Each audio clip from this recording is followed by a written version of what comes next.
If I'd have done all the things I was supposed to have done, I'd be really tired. While I was laying there, I decided I'd cut my braids off, so I took a scissors and cut them. I just left them laying there. Willie Nelson, who is almost 92 years old, continues to write, record, and perform with the same level of skill as a man half his age. There is, however, a strange daily routine that he has been following for more than half a century, and it is hidden beneath that outlaw grin. It is very peculiar. This is a very private matter. It is possible that this could be the reason why a living legend is able to create without stopping. We are going to take a look behind the curtain today and reveal the one routine that Willie Nelson does in order to keep his mind razor sharp and his songs flowing. On a daily basis, Willie engages in activities that are not merely normal. These activities range from his morning routines on a tour bus to a disturbing practice that has even his closest friends lost their minds. This place is a gateway to unadulterated creativity. Willie Nelson is more than just a country star, and you make that clear to the world. A representation of tenacity, defiance, and unrelenting inventiveness, he is a symbol. The term the red-headed stranger is more than just a nickname. It approaches the status of a mythical figure. During the course of his 7-decade career, he has collaborated with Farm Aid to raise more than $60 million for family farmers, participated in more than 30 films, and recorded more than 70 studio albums. Willie endured a rough upbringing in Texas, where he was born during the Great Depression. He was brought up by his grandparents. At the age of 6, he purchased his first guitar, and by the time he was 7, he had written his first song. By the time most children were still learning how to tie their shoes, he was already performing on radio stations. Willie Nelson has always made music the focal point of his life, but despite the fact that he has achieved tremendous success in the music industry, he has always chosen to tread his own path, refusing to conform to the conventional standards that are prevalent in Nashville. Rather than that, he made the courageous choice to move to Austin, where he completely embraced a lifestyle that was more emancipated. His long hair, which was allowed to flow freely, helped him become a pioneering figure in the movement known as outlaw country. Through the use of this innovative genre, he was able to compose and distribute his music on his own terms, free from the restraints of the corporate music machine. Not only did Willie's distinctive sound and defiant spirit revolutionize country music, but they also motivated a great number of artists to strive for authenticity in their profession when they were working. The majority of people believe that someone with his career, 12 Grammys, induction into the Country Music Hall of Fame, and countless other awards would ultimately slow down his pace of accomplishments. Willie, on the other hand, seemed to have defied time itself. The majority of people are unaware of the fact that his creative abilities did not simply appear out of nowhere. A meticulous, obsessive, and even ritualistic process has been used to cultivate it. It is precisely because of this that this tale is so captivating. It wasn't easy for Willie Nelson to achieve his level of accomplishment. In addition, it was precisely these challenges that spurred his peculiar relationship with ritual and daily discipline. Bring us back to the year 1990. When Willie was at the pinnacle of his career, he found himself in a situation that was a nightmare. His tax obligation was $32 million, and the Internal Revenue Service, IRS, claimed that he had underpaid back taxes for years due to questionable financial advice.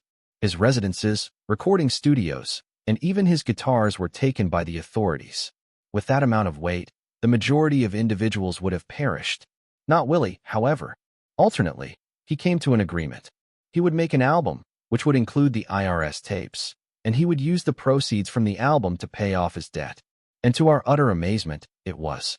Willie had previously employed creativity as a weapon against disorder, therefore this was not the first time he had done so. It is possible that Willie would have vanished from the public eye after the passing of his son Billy in the year 1991. In its place, he reaffirmed his commitment to writing, claiming that it was the sole activity that assisted him in working through his pain. By the year 2004, he was once again recording albums that topped the charts. He established Willie's Reserve, a cannabis brand that is now worth millions of dollars, in the year 2010. It was his memoirs that became bestsellers, and he even recorded duets with musicians who were half his age. Sheryl Crow, Norah Jones, and even Snoop Dogg are among the artists participating. Due to the fact that he begins each and every day with the same grounding ceremony, Willie does not consider his age to be a barrier. Those who have witnessed this ritual have stated that it is almost spiritual in nature. The interest in Willie's way of life has increased significantly over the past 10 years, particularly because he has reached an age where the majority of his contemporaries are either retired or no longer alive. Johnny Cash, Waylon Jennings, and Merle Haggard are just a few of the musicians who have passed away. Even so, Willie continues to not only survive, but also to be productive. Friends and members of the crew have discussed the factors that contribute to the uniqueness of Willie's days in interviews with publications such as Texas Monthly, Rolling Stone, and GQ. In no way is it the weed. The red bandana and the guitar with the moniker Trigger are not the culprits. The ride is what it is. To begin, there is completely no sound. It is said that Willie does not communicate with anyone for at least 2 hours after waking up to the world. To put it another way, he enjoys the sound of the day's first hours. Following the completion of his hum chord exercise on Trigger, he consumes a single cup of black coffee that has been made in a tin percolator that he brings along with him wherever he goes. An attempt has been made by his aide to upgrade the machine. He did not agree. That percolator, he claims, is the only one that is familiar with me and produces coffee. When he is finished, he sits on a tatami mat with his legs crossed. The answer is yes, a tatami mat, which he began to use after traveling to Japan in the 1970s and beginning to write on. Finally, we have arrived at the most astonishing portion. After a period of stillness, listening to music, and drinking coffee, Willie composes a letter to himself each morning. There is no therapy exercise or motivational gimmick involved in this scenario. It's a conversation that has been going on inside for decades, and it's been carried out through thousands of handwritten letters, all of which have been sealed and preserved in a cabinet that is fireproof and labeled Tomorrow. How come tomorrow? Due to the fact that Willie is of the belief that each letter is intended to instruct the subsequent version of himself. Some of the letters are sent to his younger self when he was 10 years old, while others are addressed to his future self when he is 100 years old, as well as some to a version of himself that was never at all successful in achieving fame. In a very unusual interview with the PBS NewsHour in the year 2020, he became more candid. One of his favorite letters, he once said, was a brief note to his younger self that simply stated, "Don't stop playing, even when no one claps." He said this letter was one of his favorite letters. A significant number of Willie's songs from his latter career, such as Last Man Standing and Ride Me Back Home, were initially conceived as breakfast letters. In other words, they were confessions, and they were not written for the charts. And the rawness and the intimacy of that is what strikes a chord with millions of people. Willie's daily routine has now served as an example for others. His son, Lucas Nelson, who happens to be the frontman of the band Promise of the Real, has adopted a similar practice, which consists of writing notebook entries in the form of stream of consciousness every morning. Some musicians, such as Brandi Carlile and Jason Isbell, as well as the actor Matthew McConaughey, have credited Willie's practice with having a profound impact on their lives. 2021 saw the transformation of a letter that Willie had written in 1988 into a spoken word interlude that was performed during a live event in Austin. Fans shed tears. Even more people began sending letters to Willie, requesting that he respond with a letter of his own. A select few individuals were fortunate enough to receive responses, which consisted of brief comments that were always signed with his distinctive happy face and "Love Willie." He has been able to keep his mind extremely sharp because to the ritual, which goes beyond music.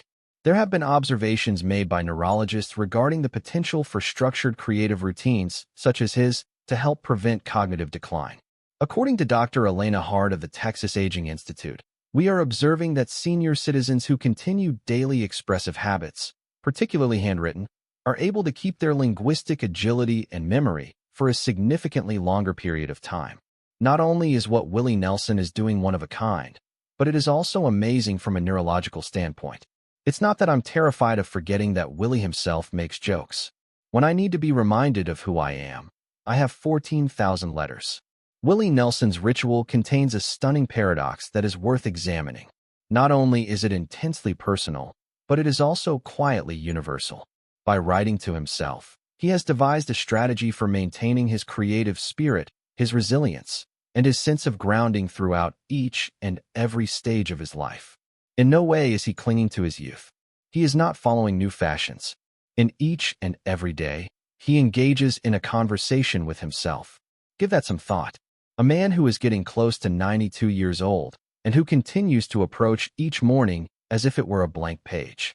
Not merely in the sense of metaphor, but in the literal sense as well.